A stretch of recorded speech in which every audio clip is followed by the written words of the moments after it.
Ladies and gentlemen, welcome to Voxology Podcast. My name is Mike Gear. I'm here with Timothy John Stafford, John, which I learned cannot be expanded into any further name, as opposed to Jon, which is short for Jonathan. That is correct. One of our mutual friends made the mistake of asking Timothy John if John could be expanded, and it's the H that makes the difference. Just wanted to... H for halt. Yep, exactly. Yeah, there's nothing beyond that. So, ladies and gentlemen, we knew people were wondering about this. Timothy, how are you this week? Good. First full week of school with the kiddos, so just feel like you're running around like an idiot all the time. Because you are. Yeah. Yes, exactly. It's an accurate depiction. And then when are you teaching this fall? Yep, I start on Tuesday. What is what do you do to make the syllabus really pop that first day? Kids are bored. They think they know what's coming. You walk in. I don't talk about it. What? I wait till the second class. Boy, that'll do it. What do you have them do first class? First class, we just kind of hang out and talk about, do different things to get to know each other and just answer weird questions and all that kind of, just keep it super, super casual. Super cash, as they say. Yeah. So no syllabi. Yeah, I actually have my class set up so that I won't conflict with other classes. So I don't do a final, and I almost give them the finals week off to not complicate their other finals, because I don't understand making everything as stressful as possible for them. Yeah. You also can't get below a 50%, even if you don't turn a paper in on a paper. And you can revise them as many times as you want. If you actually do the work, you can get an A, even if you got a C in the first one. Where were you? It's all about learning. It's not about grades. I'm trying to help these kids create critical thinking and understand how to write a paper and not just earn an A. Wow. Well, Timothy John, that turned into a remarkably fruitful answer. So well done. That's what I'm here for. Yes. That's fantastic. So that's going to start for you. Yep. And giddy up. Giddy up. Yes, we've got Nate. Big Nate is on the college. He's on his college campus playing soccer, which has been amazing. They played the number 2 team in the country last night. He played 30 minutes in an exhibition game, and so stoked on that. And then we started school down in Tennessee, and just as a plus of just sort of all the COVID craziness, Seth was there 2 days, got exposed to someone with COVID, so he's been home 10. Yeah. So that's great. That's going to be your new rhythm. Oh my goodness. And so he's upstairs. He hasn't realized we're recording yet, and I know there's a substantial part of our audience now officially rooting that Seth Erie will realize it and then come down and interrupt. And because what he does, and it's so funny, so he'll talk and then he'll sit right behind me on the floor. Then he'll just stand up at random times and tickle me. And he won't say anything. He'll just stand over my shoulder and just tickle me. And it is, as I'm trying to focus on something, it is incredibly helpful. Yeah. Yep. So we'll see if I keep it down. We'll see. Maybe they'll never know. All right. Welcome to Voxology. Welcome to Voxology Podcast. Tim, hit the music. I'll play a soft version.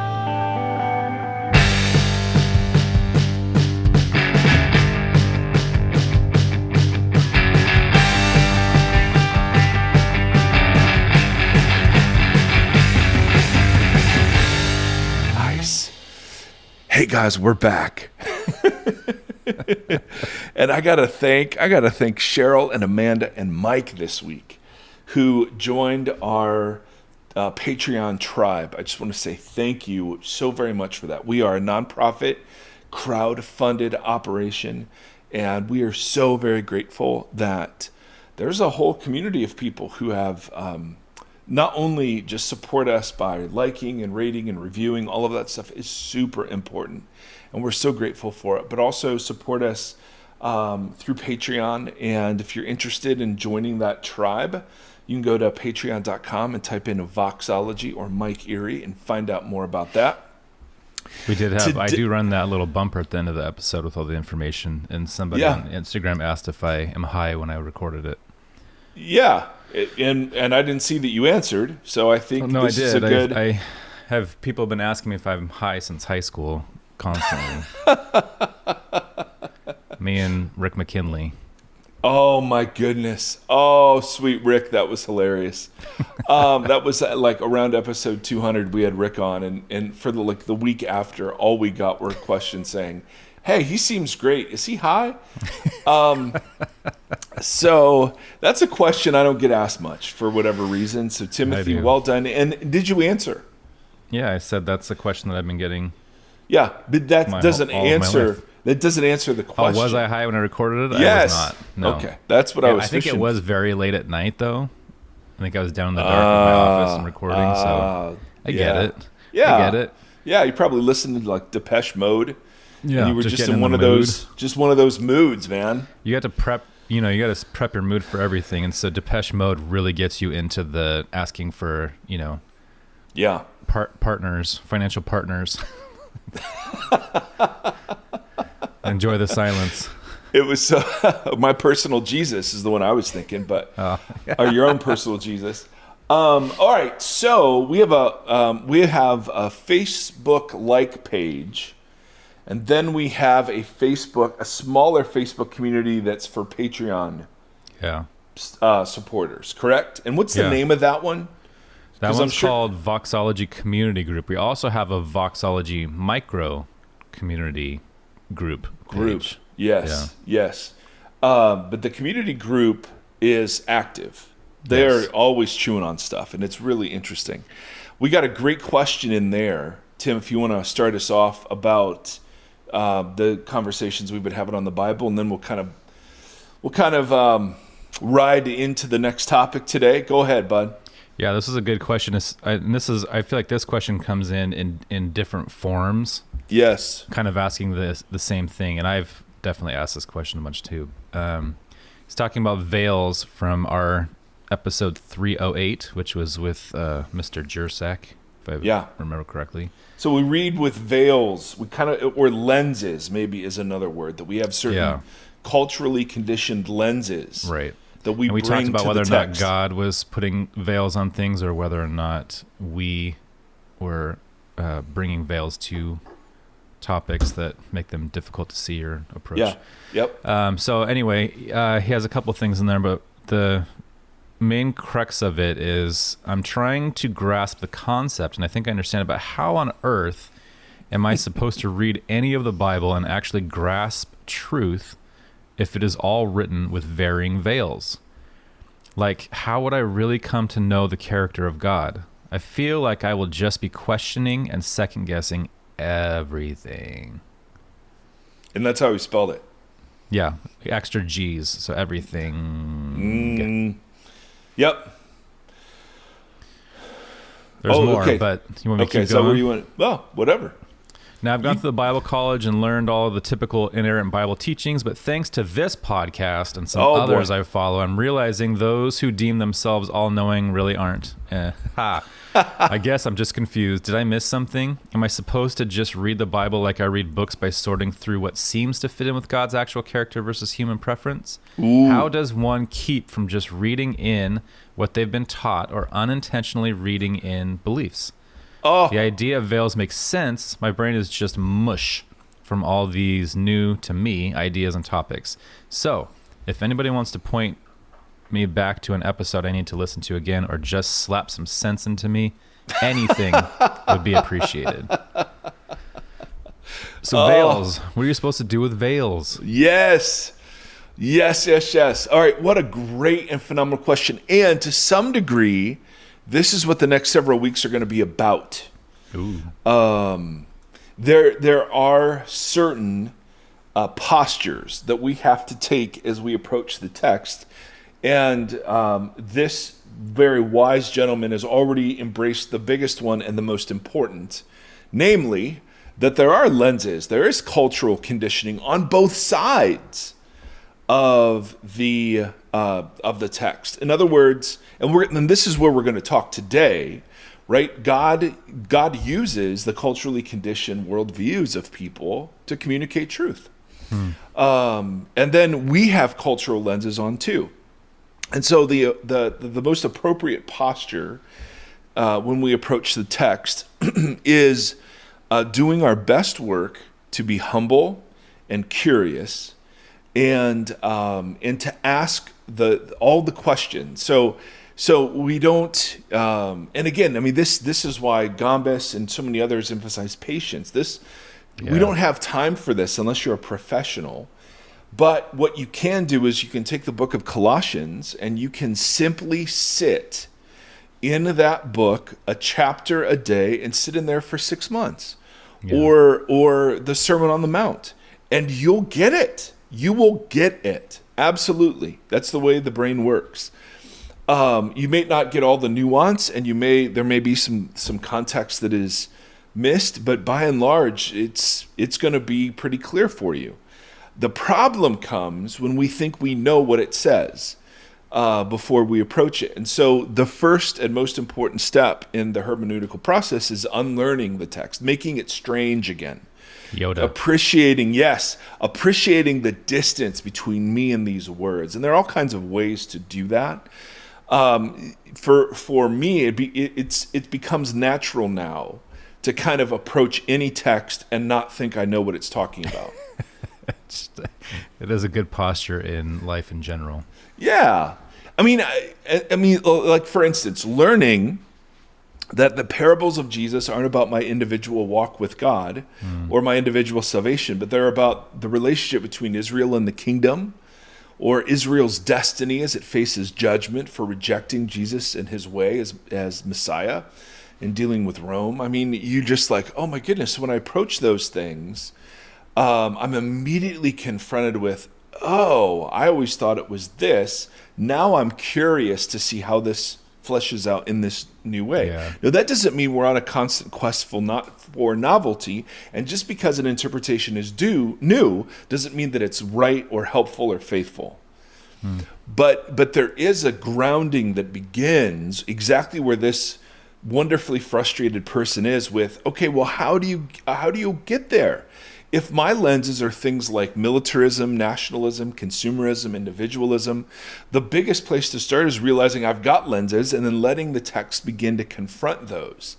Yeah. And that's why when you study it, we don't take it in 5-minute devotional chunks. We sit and we marinate, and then if you do get a chance to read, you read very widely. You don't just read one narrow stream of thought. Right. About the text, but you read from different points of view, from different places in the world, from different centuries, and you begin to see the text as this sort of diamond where there are readings that are more faithful than other readings, for sure.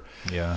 But just because you've settled in one particular reading, you don't ever then think that, well, that's the only way this can be read. So you approach it, fresh again. So do you think this is a pretty modern phenomenon? And I mean modern in, a couple hundred years or so, the way that because those lenses that you just listed, I would say that probably, the gentleman that asked this question, and most of us would not claim that those are lenses that we look through, are like that we chose. That obviously we've inherited a lot of these lenses, and we talk to people about like you have to hold a lot of things really loose in order to learn how to do it correctly. Right. So that's the Yoda thing, right? You have to unlearn what you have learned if you want to do this right. That's right.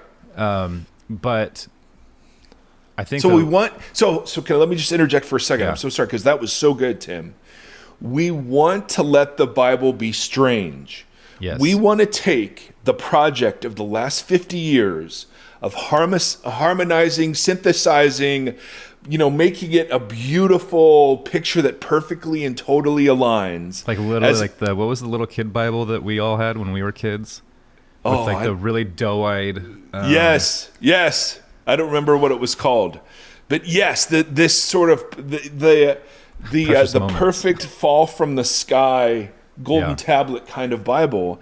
And we need to mess that up. It's like finishing a puzzle. This is a metaphor, of course, but it's like finishing a puzzle and then realizing, oh, there are more pieces. Yeah. You know, even though the puzzle you thought fit together, or it's like a three-dimensional puzzle that you finish the one-dimensional top picture of it, and you're like, I did it, and it's like, yeah, well, no. Right. And so this is part of discipleship. This is it, and this is the good news.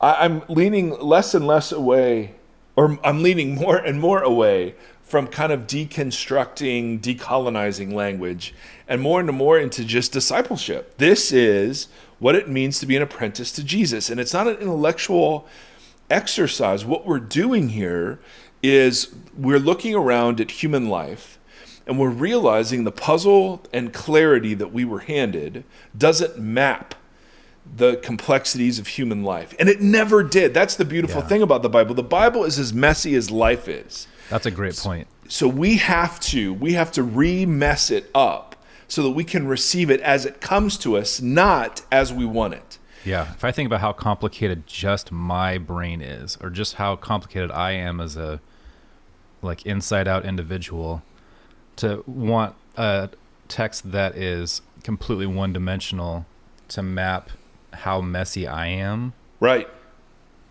It just doesn't add up. Totally. So this is such a great point. And the answer from modernism has been engage in the right scientific process. Right. So hermeneutics and exegesis, you'll be told, are the art and science of interpreting Scripture. So here's the process. And if you follow the process like IKEA furniture, you'll usually get this result. And the problem, there's so many problems with that, but I had to unlearn that. Yeah. I had to unlearn that. There are parts of it that are absolutely true and right, and my view of the Bible's never been higher. My trust in the Bible has never been higher. And my view of the authority of the Bible has never been higher. Uh-oh. But you had to take that clean puzzle piece and realize, oh, there are all these pieces out there that didn't quite fit. You mess that up again, and then you start... You center the person of Jesus, and then you begin to build out from there. Greg Boyd had this great analogy in his book, Inspired Imperfection. And not everyone's going to know this reference, so I'll take a moment to explain it. But the third Indiana Jones movie, Indiana Jones and the Last Crusade, Indy is on a quest for the Holy Grail. His father was looking for the Holy Grail, had been a lifelong obsession. He finds his father captured by the Nazis, and they are racing the Nazis to the Holy Grail. They find it at the very end of the movie, but unfortunately they're in the grips of the kind of Nazi scientists and leadership that have been kind of leading the charge and racing against them. And so they all find it together, and it's this, it's very dramatic, and I love it. I love it. How they there are 3 tests he has to pass, and they get into this room with all these different cups. Yeah.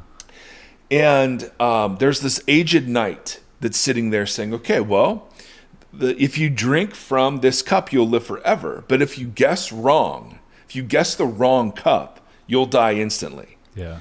So kind of a big deal. And there are probably, 20 or 30 cups and chalices sitting around. And so the bad guy comes in and, along with this other sort of evil person, they pick a cup that is ornate and that is beautiful and wonderful. And a cup, he says, that's fit for a king. Yeah. And he takes that cup and drinks and then dies instantly. And what does the knight say? Yeah, you have chosen poorly. He chose poorly. And then Indy is sitting there just working out, saying, well, he's a carpenter. He would have been humble. And so he chooses among them the most humble cup. Yeah. And drinks and lives. And Boyd says he takes that image and applies it to the Bible we want. So he's like, if you were put yourself in that room with that aged knight, and there were 20 or 30 different Bibles, like different versions and different ways, like entirely fresh ways of being a Bible. Yeah. And one of those Bibles was airbrushed, perfection. Everything made sense. Everything was clear. There were no questions. There was no room for doubt. Everything just was perfectly airtight, hermeneutically sealed, right? And delivered with perfect clarity. How many of us would have chosen that Bible as the Bible we think most befitting God, as opposed to the humble, ordinary, messy Bible that we got? And, Boyd goes on to riff on that, but I thought that was such a great picture of, we're not unlearning to destroy. We're unlearning in order to humble ourselves before the text and approach it as it is given to us, not as we want it. To see it for what it is, not for what we think it should be. So our biggest point from last week is that this is the product of human and divine agency. This is a partnership, and that is congruent with every other thing that God does in the Bible. Yeah. Right? So God creates and then creates image bearers, and he gives those image bearers real power. To name the animals is the example used early in the text, right? God could have named them, but in the text even says, God let the man name them to see what he would name them. And you're like, well, okay. So evidently God wants partnership. And then the coming of Jesus, of course, is the perfect melding of human and divine. So it's not shocking that the Bible falls straight in to that sort of partnership covenant mode, right?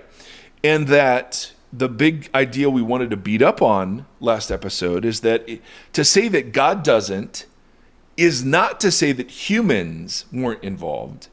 And to say that humans have done it is not to say that God wasn't involved. Yeah. And we see that all throughout. I mean, literally, the Israelites, they're rescued, but they always have to do something to embrace that rescue. Even Passover, they had to anoint the doors. Even the Red Sea, they had to be still and to be still, and then to wait for God to deliver them, and then to walk through the dry land, through the river. Moses having to, hold up his hands, like we talked about last week, right? And the battle would go well. I mean, there's always something. There's always some partnership happening. And so that's a sign of a good teacher. Absolutely. Like if a disciple is a lifelong student, good teaching involves the student in the process so that the student can make that learning their own and make it tangible and interact with it. So how people learn in general. And so you look back through all those examples you just gave, it's literally involving each person in the learning process in some way that they take a little bit of ownership from what they're doing. That's right. It's pretty smart. Yes. It's almost like Jesus was a rabbi. Almost. And no, that's such a good point. And so here's the track we are running on. Because the Bible is the product of divine agency, we use words like inspired and authoritative. Because the Bible is the product of human agency, we use words like accommodation, context, and literary analysis. All right? So to the point we made last week, this is a human and divine partnership, is the most important point to be made about the Bible. Because everything else, at least the way I think about it, and again, who am I? There are much smarter people out there. But everything flows from that partnership. Yeah. So because these aren't these have revelatory content, these words. It's not just, hey, Paul, this is how Paul experienced the divine, and you'll experience the divine differently, and blah, blah, blah, blah, blah. That's not what Paul's saying. Now, if you believe that, fine, but that's not what Paul is saying about his words, right? He's saying, no, I received what I passed on to you, I received it. This is an inherited thing. This is not just something we're kind of making up as we go. But at the same, and this is where we're going to mess up the puzzle a little bit today. Because it's human, God does all kinds of accommodating of himself to the humans. And the word accommodation can obviously mean house or place to stay or something. but we're using it in the sense of adjusting or adapting to something. So if I accommodate Seth and his desires for things, that means I'm attentive to them and I pay attention to them and I adjust my agenda around them. Yeah. You know what I mean? So that's why we've had Chick-fil-A every day for lunch. Because I'm accommodating. So God seems to be perfectly willing to accommodate these human persons in the same way that he accommodated whatever the human named the animals. Yeah. That God accommodates them in a couple of different ways. And again, if you've been with us for any length of time, this isn't new. So I'm not going to spend a ton of time on this episode, just sort of belaboring the point. But it's a very important point because it's different than saying God is progressively revealing himself. Right. I think that there's truth in that for sure. But accommodation is something a little different. So God accommodates to the humans that he is inspiring. So when, like we looked at last week, when God says to Joshua, hey, write this down, at least there's nothing in the text that says, and then God handed him a notepad and said, all right, I've already done that for you. Right. So Joshua is going to write that down as Joshua, or Moses is going to write it down as Moses, or Paul's going to write letters as Paul. Yeah. So there are two forms of accommodation. There are probably more, and there are people way more sophisticated that talk about this stuff. One form of accommodation is just to the ancient worldview of the ancient Near East. That God allows people to tell his story from their culturally conditioned point of view. Yeah. And I mean, how cool is that? Yeah. Right? Because we do the same thing, however many thousands of years later. So God lets people tell his story from their culturally conditioned point of view. And one of the really liberating things is to realize that so much of what is happening in the Old Testament, the Hebrew Scriptures, is in concert with other cultures and the writings of other ancient Near Eastern societies. And so you realize, there are other six-day creation stories, and there are other flood stories, there are other conquest narratives. There are other examples of Old Testament laws. In fact, there are some Old Testament laws that seem taken from the Code of Hammurabi, which is much older. All the groups in that area would have had temples, priests, prophets, and sacrificial systems. And so Israel is in dialogue, in subversive dialogue with all of this. Mackey uses the idea of like there's an ancient Twitter feed that Israel is engaging in, and they're using those motifs and pictures to argue for the supremacy of Yahweh. And that's I can see where people are like, whoa, I thought the Bible was golden tablet, utterly unique and everything. Right. But then you're like, well, no. I mean, he used and inspired ancient people and accommodated their ancient worldview. So when you're looking at like Genesis or Job or some of the Psalms, I mean, it was thought that there was a dome that separated the waters above from the waters below, called the firmament. And so there was literally a dome that holds back water, and that's why the sky is blue, is because it's water. Yeah. And there is water below us. In fact, the earth and the firmament are resting on pillars. And so the water surrounds us, and the water isn't H2O. The water is this menacing, chaotic force that has to be subdued by Yahweh. And that there are windows and floodgates that are in the sky that can be opened to allow rain so that God could water the earth. Now, it's the Truman Show. In a small way, yes. And God is Ed Harris. And so, of course he is. If Ed Harris were Palestinian and, anyway. So what do we do with that? Is God saying, hey, this is the accurate way to look at the universe? Obviously not. But if God were, and this is where we bleed into genre here, you know, and oh my goodness, because if God were giving us science, like this is how the universe is, we'd all be in trouble. But what he's doing instead is inspiring this kind of mythic narrative, and it's got rhythms, and it's almost poetic in some ways, to capture something about the world and the supremacy of Yahweh. And what's true about that is what it's revealing to us about Yahweh. What's not true about that is the way it was conditioned by the culture of the day. So that's a big distinction right there that you just said, right? The difference between what it reveals about Yahweh versus what it says about Yahweh. Yes. And the mode of its saying, like in the matter of factness of everything, not in the revelation of things. Right.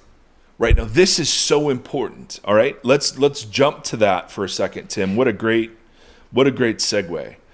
Because what we often do is we put upon the ancient text what we expect from literature, our modern expectations of what history or poetry or prophecy would be like. Yeah. So one of the ways you unlearn the text is by you learn all the ways you're foisting your expectations of the text. Yeah. So when the ancient history claims to be history, there's a different level of accuracy than what we would have in our journalistic age. And so a great example that Mackey uses, there's a difference between true and factual. And so I can, and this is from Tim, and it's a great answer to this question. So I'll just speak as him. He's so great. If I tell my story about how my wife and I met, there are a bunch of different ways to tell that story, all of which are true. Right. But depending on where I am, how much time I have, who I'm talking to, and the context for the conversation, I might tell it in half an hour, I might tell it in 5 minutes. Yeah. Right? I'll edit it. I'll emphasize some points and not others. Yeah. Is it factual in all of those tellings? Well, not technically, because there's a whole lot I left out. Yeah. But is it true in all of those tellings? Yes, absolutely. This is how we met. And so, because there is a human part to the scripture, there are copyists and editors and gatherers of the text and streamliners, and sometimes we get to see the footprints of those people, right? In the manuscript sort of evidence and the trail that evidence has left. We get to see the fingerprints. Well, a scribe marked this thing different here, and blah, blah, blah. That does not at all mean that what's happening isn't true. Right. So now you can take this way too far, this idea that I'm suggesting, and say, like with Pete ends, okay, so some of the stuff in the Old Testament is true, but in sort of a principle kind of way, like the what would be an example he would use? Like the Exodus, it wasn't factual. Like it didn't happen in the Red Sea way, and we don't have any record of the presence of Israel among the Egyptians. But it's true in the sense that God somehow redeemed his people, and that was the vehicle they used to describe that redemption. That's not what I'm saying. I'm saying, no, I'm telling versions of the true story, but I edit those versions and condense and expand and emphasize one thing or another depending on all sorts of factors all the time. Yeah. But the kernel of the story turns out to be true. Now, and that, of course, raises all the lens questions. Yes. And so the lens on our side are things like individualism, Western, democratic values, all of that. The lenses on their side are things like ancient cosmology, right? How covenants and kings and treaties all worked, how nations recorded victories over other nations, right? So there are lenses there too. But the modern emphasis on the only thing that can be true are the things that are factual. Right. That isn't something that the scripture is bringing to us. That's something we're bringing to it. Right. Now, I happen to think that there was some Red Sea crossing and some Exodus and some whatever. But I think those things because of how Jesus approached and saw the Old Testament, not because I'm looking around saying, oh, gee, well, this seems like this is true on the face of it. I'm coming at it from a Jesus point of view. Now, I know that's a horribly complicated answer.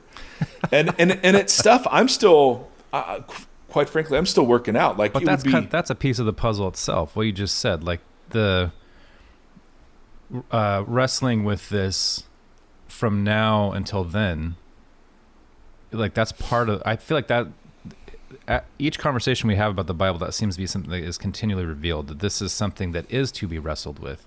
Yes. And it's not to be just like completely understood and completely grasped. It's something that you have to continually engage with, which in my brain makes sense just how my brain in particular works. Something that I have to continually be learning from because it's organic in that way. Right.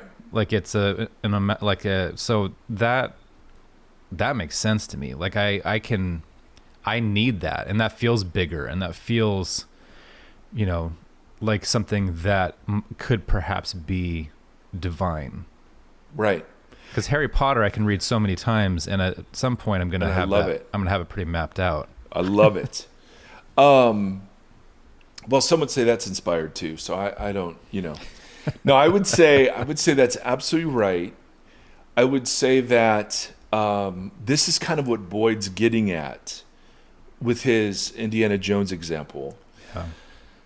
And again, what's the Bible for? What is it for? Right. Not what it is, not what is the Bible, but what's it for? Yeah. Is the most important question. And whatever it's for, we'll get to some suggestions in future episodes. But whatever it's for relational covenanting above all else. And that covenanting is partnership. Now, so whatever the Bible is for, it's for humans to carry and wrestle. Because the humans have been carrying and wrestling from our very first moments of breath on the earth, right? Yeah. That was our whole job.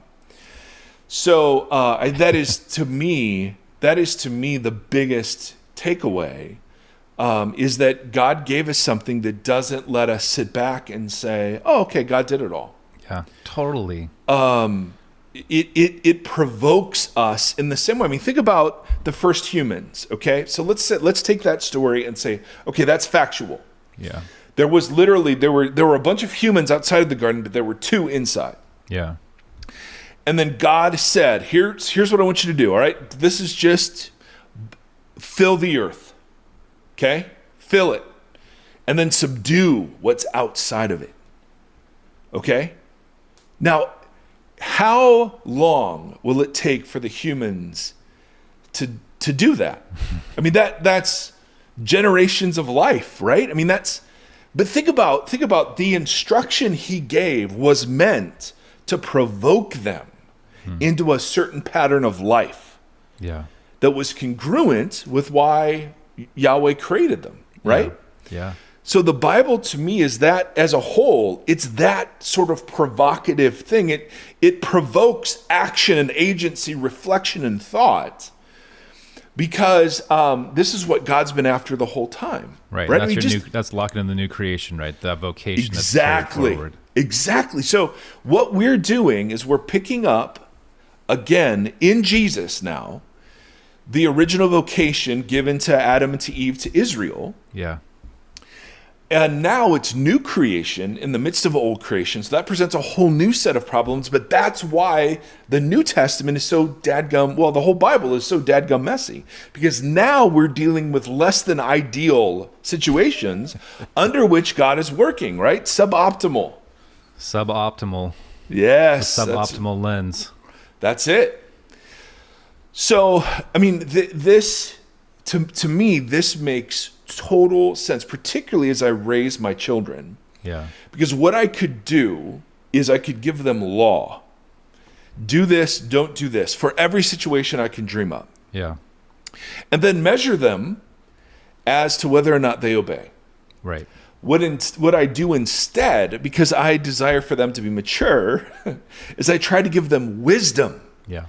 And whatever small amount of laws, those laws are meant to be provocative. Yeah. So that in the moment, as they're making choices, wisdom is generated when I look at a circumstance I've never encountered and don't have a rule for, but I have this sort of grounding of a central set of values, that I filter circumstances through and come up with decisions, right? Yeah. Yep. So even the laws I give my children are meant to be provocative. Totally. Now we can obviously do that wrongly as parents and just say, okay, don't have sex.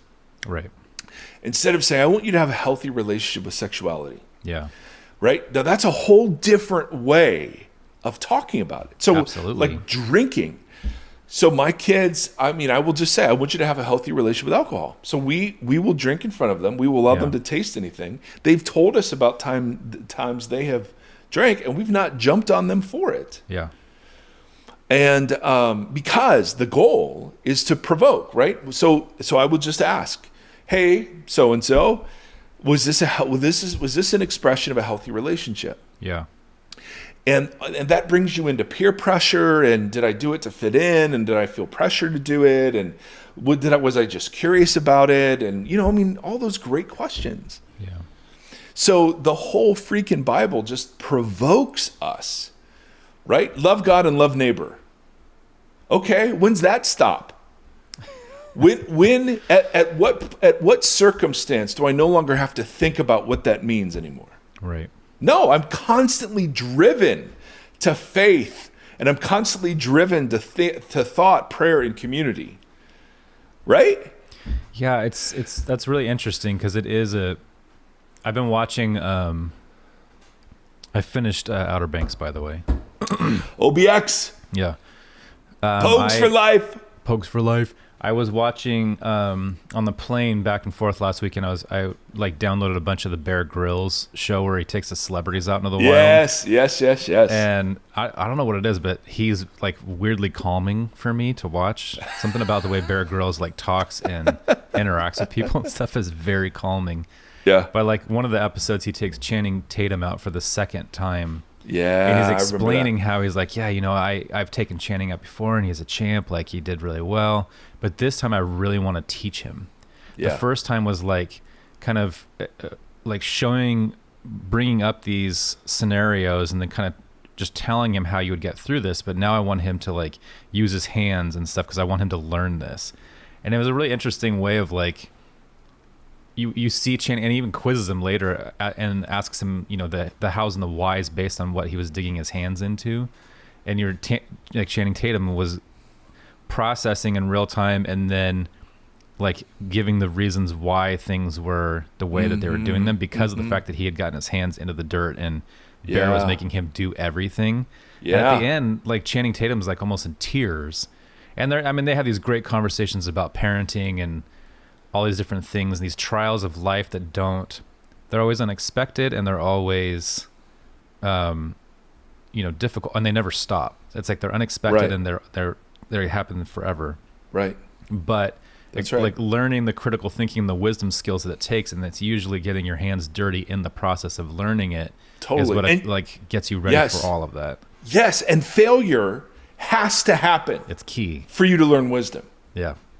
That is an indispensable component. So why do we have the Bible that we have? Of all the Bibles we could have chosen in that room, why did God go, I want you to have this thing? Right. And the answer can only be because it produces the kind of covenantal relationship and partnership that God intended as we fulfill our original vocation. Yeah. And so then you say, okay, so what is this provoking? What is this generating? And we see all the awfulness of the human heart in it. But we also see so much of the beauty of the human heart in it. Yeah. I mean, and that's why I have so much confidence in it. Isn't because it's perfect and it all matches up. It's precisely because it doesn't. And the way that it doesn't is so fascinating to me. It's like the Bible doesn't seek to polish itself up. It's like no one was sitting there. Now, there are instances, like in Chronicles, where Chronicles will clean up kings, for instance. So, pre-exile, here's the story of David. Post-exile, we'll clean that up a little bit. You know what I mean? Like originally it was David who called the census that killed everybody, but then, no, we're going to actually say it was Satan that did that. Right. There are instances where that happens, no question. But the fact that we can see when it does shows you that those are the exceptions rather than the norm. And so what the Bible does is it just sits there in all of its glory. Like the gospel writers evidently weren't like dismayed from the fact that, well, how many angels were at the tomb exactly, and where were they seated? Like there was no big urge to sort of, you okay? Yeah, there's something really loud happening, and I'm not sure what it is. All right, so we've done. I can't believe it. It's 54 minutes. We've done one paragraph of my notes. Dang it!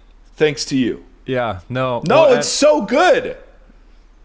Well, I had this conversation with my father the other day. Ooh. I was listening. Maybe I mentioned this before. I can't remember. I was listening to a series that Mackie was doing on like divine wisdom and or lady wisdom and like these divine entities and stuff. It was Proverbs. just Yep. So fascinating. Yeah. Just a really interesting conversation and my dad came in and he was just like, "What is this?" He's asking questions about the podcast, and I was just like, "Well, I was trying to explain to him different pieces of what the conversation was about with interpretation and so Noah's Ark always becomes the easiest example of that." And you were kind of touching on some of the stuff with Genesis, like with Adam and Eve and whatever. And we've had that conversation before, like whether or not, I was in college when I was taking a mythology course and started talking about the Epic of Gilgamesh. Yeah. And that was the first time, and she wasn't saying anything about the flood narrative, but just, I was like, oh, this is interesting that this is in here, and it serves a little bit of a different purpose, or it tells a different story, but it predates the Bible and the biblical. So it's just like weird. That was the first time I was like, oh, this in some ways complicates things or contextualizes or broadens the conversation. But it's like if the narrative of the ark is not literal and is in fact being used for a different purpose, wouldn't you want to know? So this is the conversation I had with my dad about how you hold inherited belief systems or context or what you've been handed. He's just like, hey, it's God's promise that and it's, yeah, but if they're trying to tell you that in a different way, would you not want to know what it is that God is actually trying to articulate to you? Or do you just want that, like, if you found out that one-dimensional version, and I mean one-dimensional in just that it's just like, this is the story, right. Noah got animals 2 by 2 and put them on a big boat. Right. Would you not want to know if there was something more to that? Right. Because you say that this is how God is speaking to you. You just told me that the Bible is how God speaks to us. My dad is the one that just told me that. Yeah. I was like, if this is God speaking to you, would you not want to know what he's actually trying to say?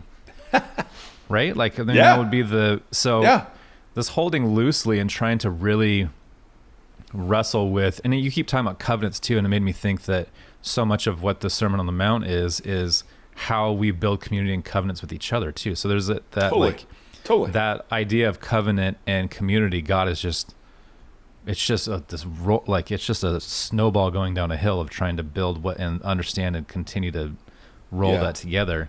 But you want to understand it in the right right? I mean, Absolutely. There's everything you're saying obviously opens up about 15 questions each on different topics. And we're going to answer this question. Yeah. What separates faithful readings of the text from unfaithful readings of the text? If it's not just a mechanical, like IKEA set of instructions. Yeah. So we're going there. Absolutely. I can't believe no one has made an IKEA Bible yet. I can't believe IKEA hasn't made an IKEA Bible yet. Yeah. I mean, literally, we just went an hour and we got to one paragraph. And that was how the Bible accommodates ancient Near Eastern cosmology. Okay. Well, I mean, how long was the Sermon on the Mount series on the initial conception? Oh, like 8 weeks. Yeah, and it went like 19. So yeah. And this seems like a lot of people are living in this space. A ton. And that's the thing, man. I want to take all the insights from literary scholarship, from the postmodern turn in our culture, from all the deconstructors, and sort of just say, yeah, a lot of those are absolutely right. Totally. But they only are bothersome if you expect the Bible to be something that it's not. Yeah, or they're like one piece of that. Yeah, it's just like, we were having this conversation last night at a meeting about why the Bible is so difficult to read. And again, I think I've said this in the last few episodes, the Enneagram has become crucial for me understanding how different people's brains operate. Because the way that I receive and process and then apply information, it's satanic, but okay, that's fine. As long my as wife doesn't even. I mean, we're wired so differently that we have to have very intentional conversations about things because we interpret information totally different. Right. And some of that is lenses, and some of that is upbringing, but a lot of that is just how our brains work. And so, if it's what I'm trying to get at is it's like some of the questions. They're not wrong, but they're being asked incorrectly. Where it would be like, if you why is the Bible so hard to approach or understand, or why did God make it so difficult? If he wants me to do something, why did he not just say? But that's not quite the right question, because you're not going to get the right answer. You're not going to get an answer that suffices with that version of the question. Right.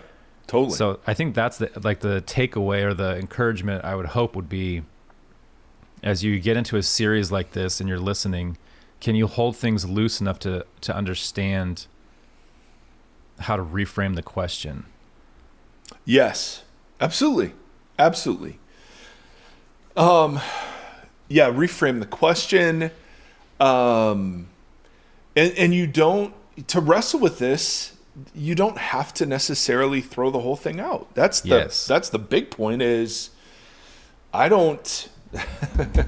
actually think the flat golden tablets view is a lower view of the Bible. And 100%. I want to take the Bible so seriously that I'm willing to listen to what it's saying, even when it's like, I don't get that. I don't get that. And because God has created a universe where humans have so much say so, it just makes sense that that the Bible that would result of a partnership between human and divine would look like this and provoke, all of the questions of faith and wrestling and then the last thing is the Bible is really clear on some things like, okay, what do I do? Well, love God and love neighbor. Yeah. Okay. I mean, how many times do we have to study that? Because part of what we do, one of the lenses we have to overcome is that we think we have to know in order to obey. And for them, obeying was knowing. Like when it says Adam knew his wife, like that was sexually, relationally, like that's the kind of relational sort of covenant that God's interested in. And so if you really want to know whether or not some of this is true, just walk in the steps of the Sermon on the Mount and see. Totally. Man, so the example that I gave this last weekend was when you were preaching. Yeah, and talking about the Great Commission, And I did like a little grammar lesson on Whoa. which verbs are highlighted and which aren't. But it's interesting that that's the last verse of that book, right? And then the end of it, like as Jesus tells them what it means to make disciples, he says, teach them everything that I've taught you. So the natural inclination is to go back to the beginning of Matthew to read everything that Jesus taught them. And so it's like the Great Commission is not a go and do something. It's a culmination of everything that Jesus was doing. And so it's exactly what you're saying. Like the natural to understand what that means is to go back and do it again. Right. And that's kind of like AJ, or when she was talking about like the different ways that the Old Testament is put together, that one of those versions is to start it again. But I like, even when we got to the end of the Sermon on the Mount, like, well, how did that end? Right. And And at the same time, it was also like, let me just sum it up for you. Yeah. Love your neighbor. And it's like, oh, cool. Yes, that's great. I understand love your neighbor. How exactly do I do that? I'll go back to the beginning of this talk and sit in it again and listen. But this is the gist, but that's just the title or the heading. Now go back and learn the content of it. Yeah. And that's, I mean, this is so obviously a Christian pastor thing to say that I almost don't want to say it. I like it already. But like the vast majority of us don't read the Bible at all. Yeah. Let alone in chunks and with patience. Yeah. So it's kind of like, now for some of us, the reason is that the parts we've read are so confusing we'll never read it again, or we've been hurt by it. Yep. And so it's a scary thing, or it's just this, mysterious gobbledygook. So there are all kinds of reasons why we don't. But there is a portion of folks who have all sorts of questions about the Bible who just don't ever take the time to read it. Yeah. And so one of the things that is true of the way the text works is that the text works when you walk it. It becomes, and this is Karl Barth, the text is self-authenticating. If you think you don't know about the teachings of Jesus, live them and then live without them and see which way is better. Yeah. And then wouldn't you know it, at the last moment from the east on the third day, while all hope was lost, Gandalf the Grey, Seth, Thomas, Charles, Erie, makes his way down the stairs. How did he know? Ascends to his father's left hand. And then, Sethy, hi. Hi, Dad. Well, do you want to say hi? Did you want us to talk about you today? Yes. Yes. So Seth and I were on our way to breakfast, and Seth said, "Daddy, Voxology, talk me." And which means we're going to talk, not only will Seth talk on Voxology, but we're going to talk about Seth. That's on right. Voxology. That's the force of those three words. Correct? Yes. All right. So do you want to say anything, son? Yeah. Okay. What do you want to say? Hey guys, welcome. Hi, guys. Welcome. Fox, I was in podcast graduations. Congratulations, Voxology podcast. Yes. Say, I'm Seth. Seth, And how old are you? I'm 9. You are not 9. How old are you, silly? I'm my birthday. When is your birthday? 5. It is not 5. It is December what? Super 10. No, it is not December 10. It is December 2/6. Super 26. Yes. And how is Mr. Tim Stafford looking today? Thanks. He looks like his face? Yes, he does. Absolutely. He's very handsome. Is there anything? Yeah, he has a beard, huh? Yeah. I know. Anything you want to say today? Yes. Okay, well, go. This is your time, Sethy. 1, 2, 3, go. Okay, perfect. What do you want to tell him? Seven, please. What? 7 more. Drum roll? No, on screen. On screen? Yes. Hit What's that? the music. Boom. Well done. Ladies and gentlemen. I need to make Seth his own little theme song for when he comes and says hit the music. 7, please.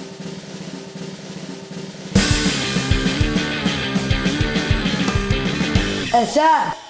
Oh, totally. Yes, we do. All right, Sethy. That was great. Anybody got hotcakes? He's got hotcakes, ladies and gentlemen. Usually he'll come down, and at the top of the steps, he'll start yelling at me. Daddy, Daddy, it's hotcakes time. That's how that normally goes. There it is, ladies and gentlemen. So thanks for tuning in. You guys are amazing. Hope this is helpful. We'll get to paragraph number 2 next episode. And please let whoever wrote that on Facebook, let them know. I will. They provoked a really fun conversation for us. So Yeah. Thank you all so very much. If you want to email us, we're at hello. What's our new email address? It's the same as it ever was. hello@voxpodcast.com? Yep. Nice. We haven't redone our emails yet. Why would we? I don't know. I don't think we need All right. to. Yeah, hello@voxpodcast.com. Until then, friends, may the Lord bless you and keep you. May the Lord shine his face upon you and be gracious to you. May the Lord lift up his countenance to you, and in these days give you peace. See you, friends. Hey-o. Thank you for listening to this conversation. Voxology is a 501c3 nonprofit organization that is supported by listeners just like yourself. If you'd like to partner with us, you can do so at patreon.com/Voxology. You can also join the community and hang out and chat with us on the socials. Facebook.com/Voxology Podcast and on Instagram @Voxology. Thank you for walking the long road with us.